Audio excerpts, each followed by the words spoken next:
Saigon. La paix est-elle pour demain?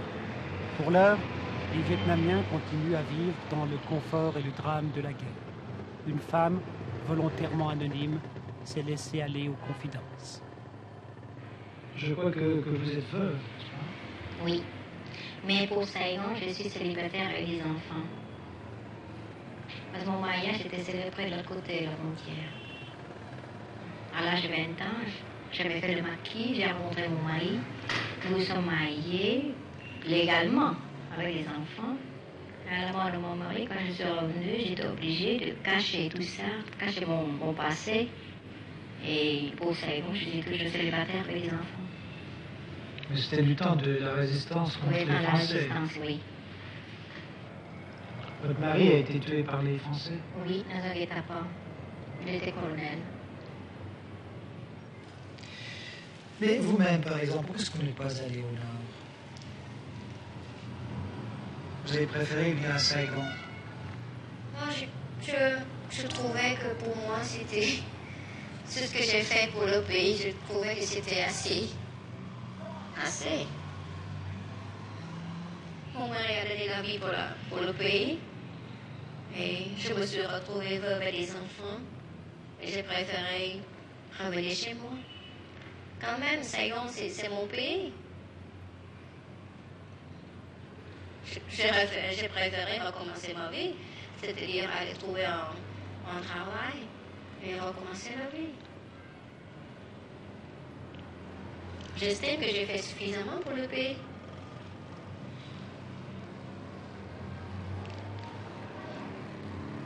Et vos enfants, ils partagent vos idées? Oh, c'est difficile à dire. Mes enfants, ils ont une vie très douillette. Ils ont tout ce qu'ils veulent. Nous nous aimons profondément. Ils admirent beaucoup leur père. Leur père représente pour eux un idéal. Ils faisaient figure de héros. Alors maintenant que quelquefois j'ai peur du changement de régime, j'ai peur de l'arrivée des communistes. D'après ce qu'on m'a dit que avec les communistes, ce ne sera pas très facile. Mais mes enfants, ils disent qu'ils n'ont pas peur. Alors, ils disent qu'après la guerre, le pays aura besoin de beaucoup de bras pour la reconstruction. Et moi, probablement à mon âge, je ne me sens pas de taille à recommencer. Vous avez des jeunes filles à 18 ans, ils n'ont pas les mêmes idées que nous à notre âge. Quand on dépasse la quarantaine, on aspire à une certaine sécurité. Et je ne voudrais pas perdre tout ce que j'ai acquis pendant de longues années. Parce que les jeunes sont plutôt partisans du Vietcong. Oh, je ne crois pas. Ils ne savent pas que c'est ce que le communisme. Mais elles sont patriotes, elles sont nationalistes, elles aiment leur pays. Ils n'aiment pas beaucoup les Américains. Oh, avez-vous déjà trouvé quelqu'un qui aime les Américains? Moi-même, je les aime pas. Ils sont absolument odieux. Odieux. Les femmes sont odieuses. Leurs hommes, comment on dit, well fed. Overfed, over here. Et dans la guerre actuelle, de quel côté est votre cœur? C'est plutôt difficile à dire. Mon cœur est toujours vietnamien. Je suis très très fière d'être vietnamienne. Je voudrais que ce pays devienne un pays libre, indépendant, et qu'il trouve le moyen de l'écouter. Il trouve le moyen de mettre une fin à cette guerre. C'est stupide, parce que quand on regarde un mort, il est toujours jaune, il est toujours vietnamien. Et ça me fait du mal. Ça me fait du mal.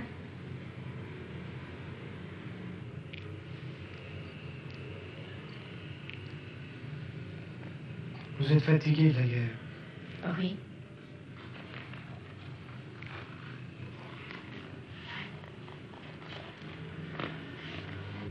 On ne s'habitue pas à la guerre, au fond. Non, malheureusement, on n'arrive pas à s'habituer.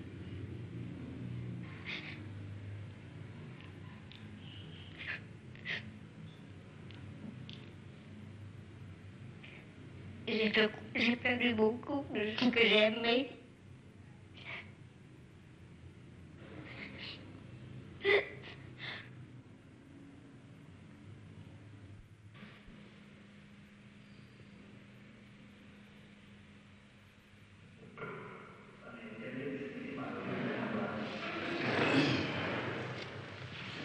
Pourquoi cette minute de silence? Au début de chaque séance lumière, au début de la semaine, nous avons 1 minute de silence pour prière, pour la paix, pour le bien-être de la population. Le mal que nous avons au Vietnam, c'est qu'il y a trop de partis politiques. Combien? Officiellement, il y a 40 partis politiques autorisés. Et en dehors, il y a quelques 200 groupes, soi-disant aussi partis politiques, et qui ont travaillé et qui sont organisés clandestinement. Alors le projet de loi que nous allons voter, discuter et voter aura pour l'objet de légaliser, de forcer ces groupes, soi-disant partis politiques, de se regrouper en parti unique où notre ambition, c'est d'avoir un système politique bipartite.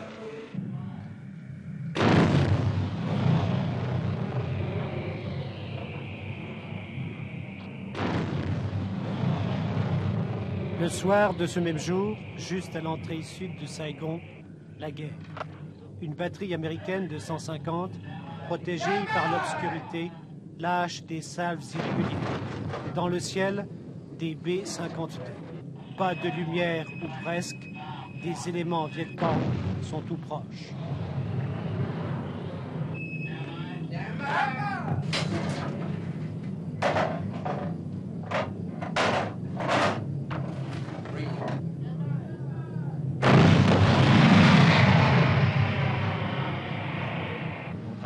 Surtout de nuit. Je ne crois pas qu'on s'en rend compte. La plupart de la guerre se passe de nuit, non pas de jour. Mais pourquoi est-ce que ça se fait de nuit? Eh bien, il se trouve que le Vietcong va faire travailler de nuit, c'est tout. Alors quels sont vos objectifs ce soir? Ici, ce sont des cibles d'intelligence. On nous donne des cibles à tirer, des positions différentes, et puis on tire tous les soirs. Mais des positions Vietcong. Suspectes, des positions suspectes.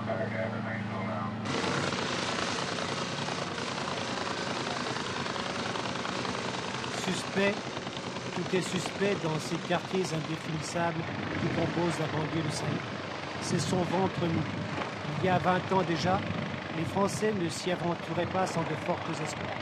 Aujourd'hui, un quadrillage systématique s'efforce de préserver la ville de toute implantation vietcong. Contrôler Saigon, autant vouloir réaliser la quadrature du cercle.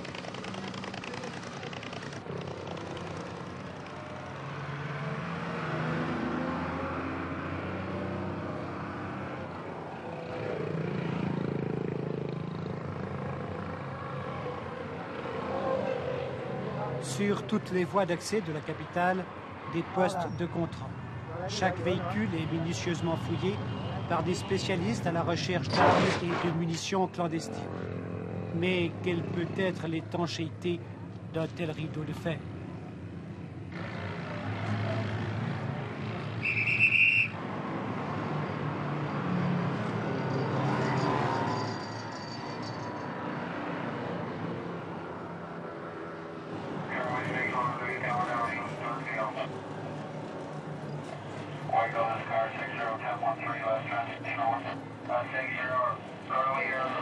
Des patrouilles sans relâche en jeep, conjuguées avec des hélicoptères, un réseau compliqué de miradors, de barrages, de frises en fil de fer barbelés.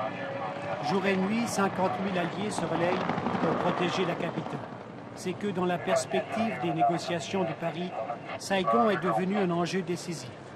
Pour préserver leurs atouts dans la partie diplomatique, Américains et Sud-Vietnamiens doivent à tout prix empêcher le Vietcong d'occuper la ville, ne serait-ce que 2 ou 3 jours.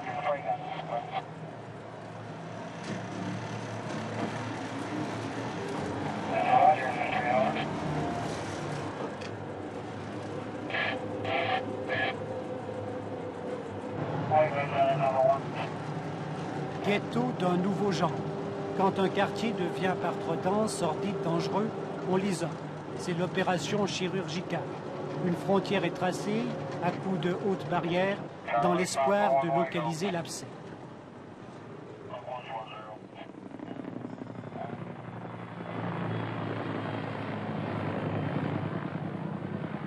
Suivez-nous à l'intérieur d'un de ces ghettos. Rares sont les Blancs qui osent s'y aventurer malgré la musique rassurante du transistor.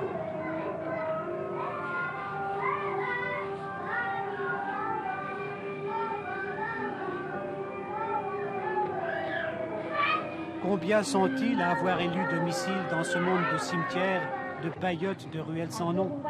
Des centaines, des milliers qui n'ont pas d'état civil. C'est un véritable bouillon de culture à l'usage du Viet Cong.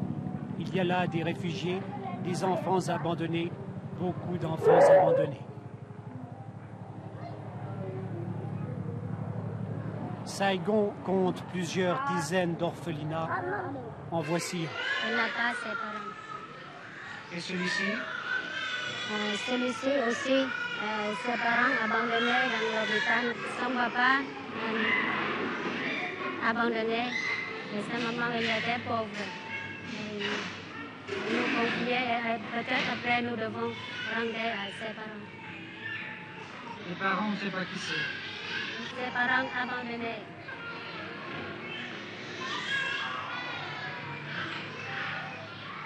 Il a quel âge? À moi seulement. À moi? Sa maman abandonnée de l'autre côté chez nous. Ici, à l'entrée? Oui. Et le papa, bien sûr, on ne sait pas qui c'est. Le papa abandonné. La mère est abandonnée. Et le père? Inconnu. Même pas sur l'acte de naissance, il n'existe pas, le père est inconnu. Généralement, quand le père est inconnu, c'est... Je ne sais pas trop de quelle nationalité ils sont. C'est plutôt américain. Il y a des Américains. Et pour ces enfants, est-ce qu'on vous aide? Ici, Oui. c'est la charité publique pour ces enfants. Et des médecins? Les médecins, nous n'avons pas de médecin à titre. Il y en a un qui vient de temps en temps, pas régulièrement. Il devrait venir 2 fois par semaine, mais il ne vient pas.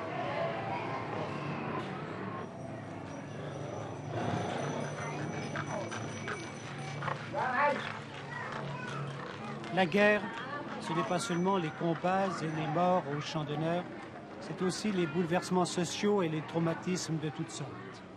À moins de 500 mètres du grand quartier général de Tan Son Nhut, soldats américains et prostituées vietnamiennes cohabitent dans une incroyable promiscuité.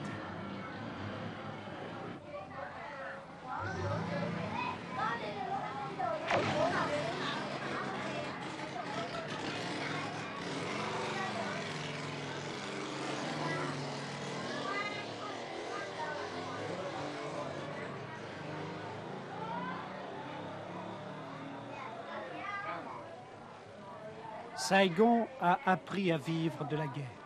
C'est le temps de toutes les débrouillardises. Une prostituée peut gagner jusqu'à 100 000 piastres par mois, 4 fois plus qu'un ministre.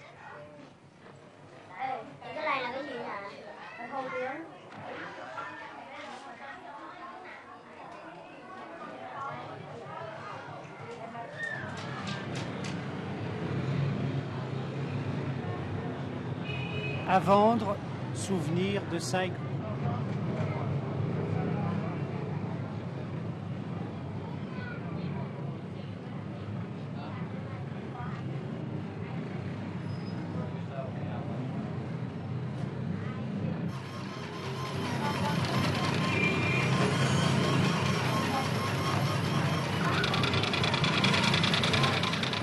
On l'appelle le marché au volant. À même le trottoir, les vendeurs à la sauvette offrent aux passants toutes les marchandises possibles et imaginables dont regorgent les PX de l'armée américaine.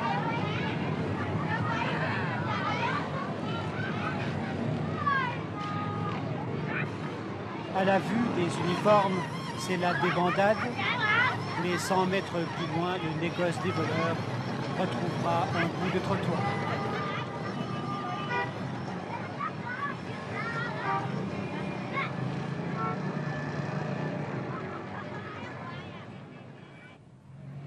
Le marché central, un autre aspect de la réalité saigonaise. Le kilo de raisin y coûte la somme fantastique de 50 francs.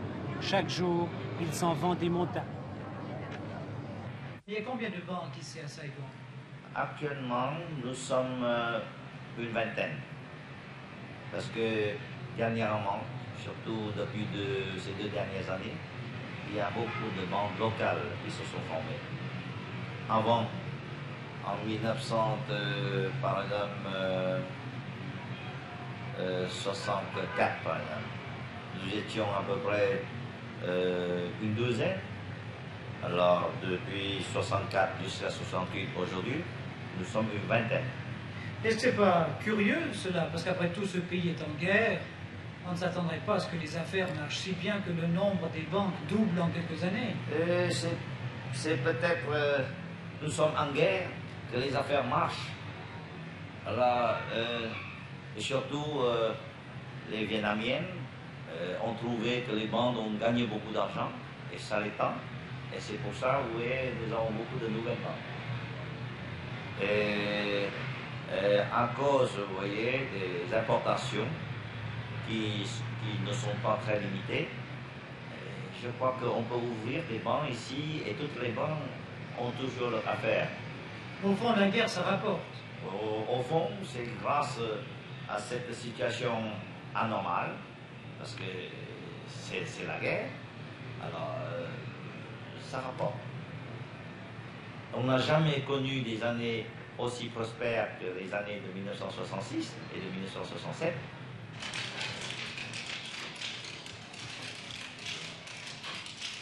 Jamais les affaires n'ont aussi bien marché. Jamais autant de piastres n'ont circulé entre les mains des Vietnamiens. Mais il n'y a pas de mystère.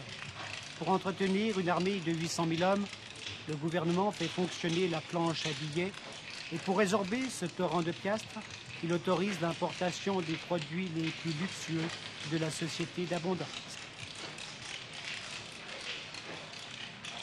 Ajoutez l'aide américaine puis le trafic des devises et vous comprendrez pourquoi des fortunes colossales sont en train de s'échafauder.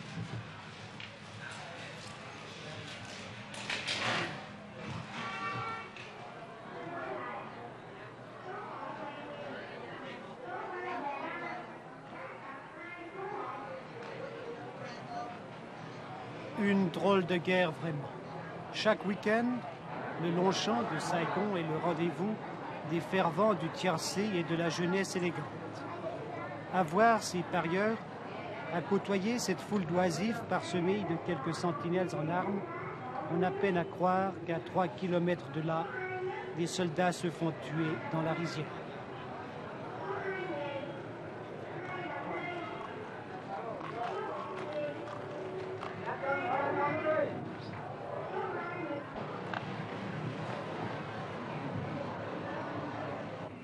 Monsieur, vous êtes propriétaire de chevaux. Exactement, oui. Vous en avez combien? J'en ai 3 actuellement. C'est un tout petit propriétaire. Mais c'est votre profession? Non, non, non. C'est mon amusement. Et votre profession, vous êtes? Avocat. Avocat. L'autre à dire tout. Pourquoi? Je suis dans ce milieu, évidemment, de jeu, c'est difficile à avouer. Mais vous dites petit propriétaire, 3 chevaux, c'est beaucoup déjà, non? Non. Ici, il y a des propriétaires qui élèvent 4 ans, 25. Ah, autant que ça. Est-ce que ça coûte cher d'avoir des chevaux? Oui, ça coûte cher. Actuellement, c'est surtout personnel. Il coûte très, très cher. Nous sommes, n'est-ce pas, depuis maintenant. Oui, c'est ça. Nous aimons les chevaux. Nous désirons d'élever, de le présenter aux courses. C'est une question d'honneur, mais ce n'est pas une question de finances. Et quelle est votre profession? Ma profession, c'est un employé de commerce.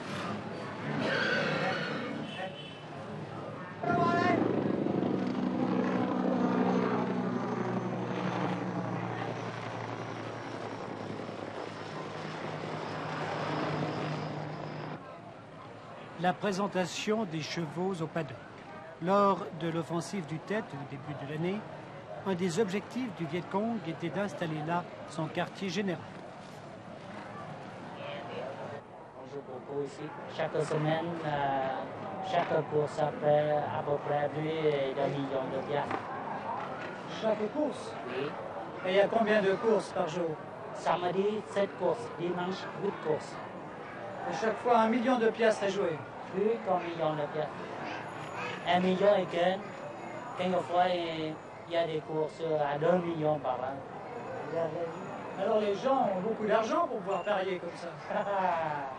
Parce que si on veut gagner, c'est pour cela qu'il faut dépenser avant de gagner, quoi.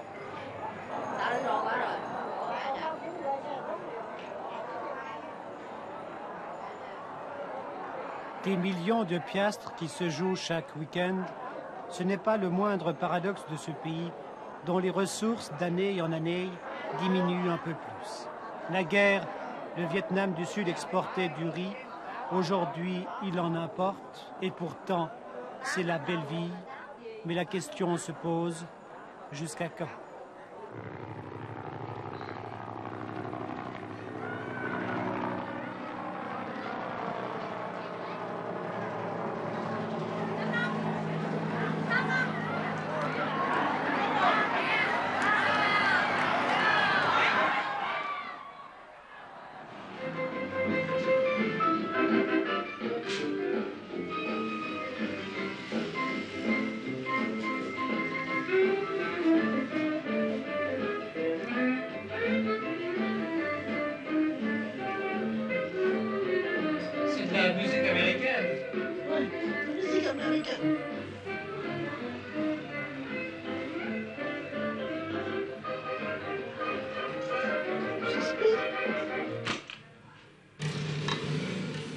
Nous avons des rizières, mais nous ne parvenons pas à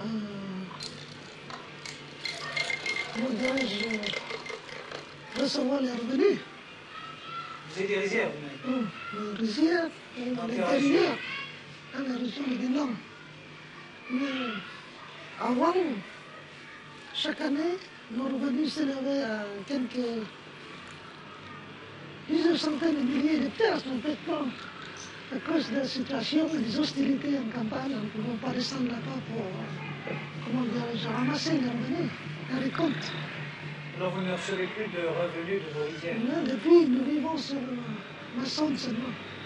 Sur Masson, au salaire. Le salaire. Et vous êtes donc haut fonctionnaire? Oui.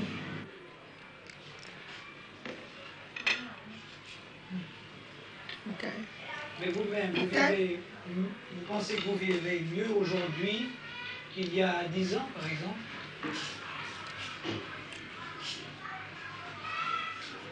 Au fond de vue de facilité, oui. Mais au lieu de vue du boire que de manger, c'est pas comme auparavant. Pourquoi? Parce qu'on n'a pas le temps de préparer comme il faut, qu'est-ce qu'on est. On est pressé. Avant, on a du temps. Et puis, avant, il y a des produits frais venant de l'intérieur. Maintenant, à cause de la guerre et la bousculade dans la vie, on a quelquefois, on va marcher une fois par semaine, 2 fois par semaine. Alors, on n'a plus les produits frais.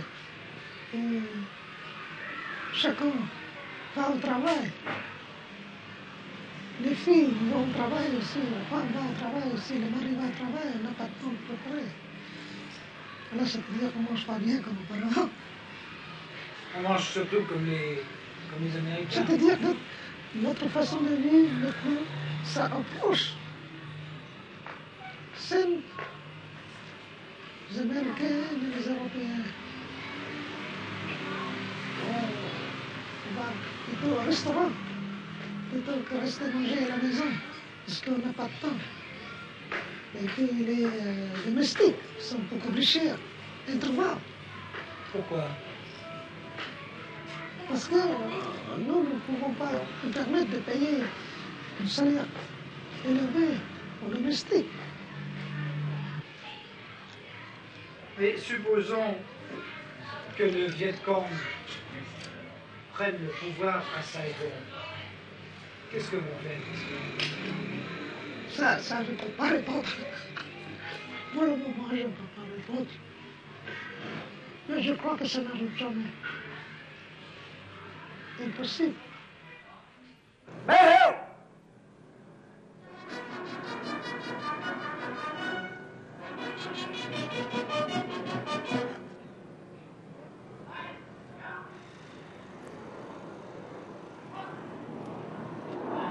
Impossible.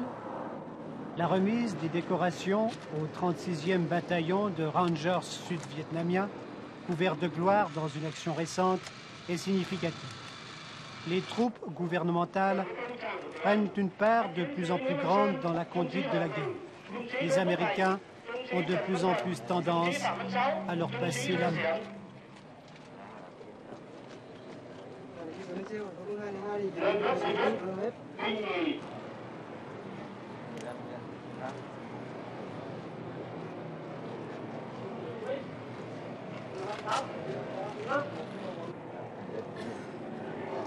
Sẽ tạm ngừng rồi 3 lần bám sát thì đúng không?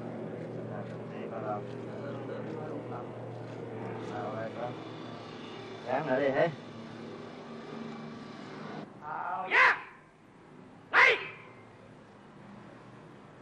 Tiếp theo đây lệnh chỉ thị của Trung tướng Tư lệnh Quân đoàn 3 kiêm Tư lệnh vùng 3 chiến thuật.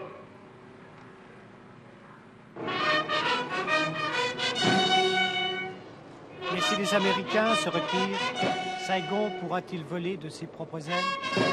Une nouvelle phase va débuter dans les négociations de Paris. C'est le dernier quart d'heure qui a sonné. Au bout, la paix peut-être, c'est-à-dire l'inconnu.